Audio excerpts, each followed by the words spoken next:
শাহবাগে সড়ক অবরোধ করে রেখেছে শিক্ষার্থীরা, সেই সড়ক অবরোধ ছেড়ে দিয়েছে। এখন পুলিশ কিন্তু কঠোর অবস্থানে যাওয়ার কারণে দেখতে পাচ্ছেন যে শাহবাগ যে মোড় রয়েছে সেই মোড়টিতে এত কিছুক্ষণ যাবৎ এই পুরো মোড় অবরোধ করে রেখেছিল বিসিএস এর যারা পরীক্ষার্থী, তারা এখন দেখতে পাচ্ছেন এখানে যে জলকামান গাড়ি রয়েছে সেই গাড়ি এবং পুরো আশেপাশের যে সড়কগুলো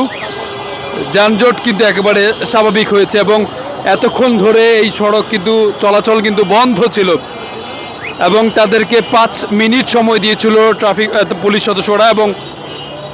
তারপরে কিন্তু তাদেরকে তারা এখান থেকে সরে গিয়ে এখন একটি সাইডে কিন্তু তারা চলে গিয়েছে, অর্থাৎ এখন পুরো যানবাহন চলাচল কিন্তু পুরোপুরি স্বাভাবিক হয়েছে।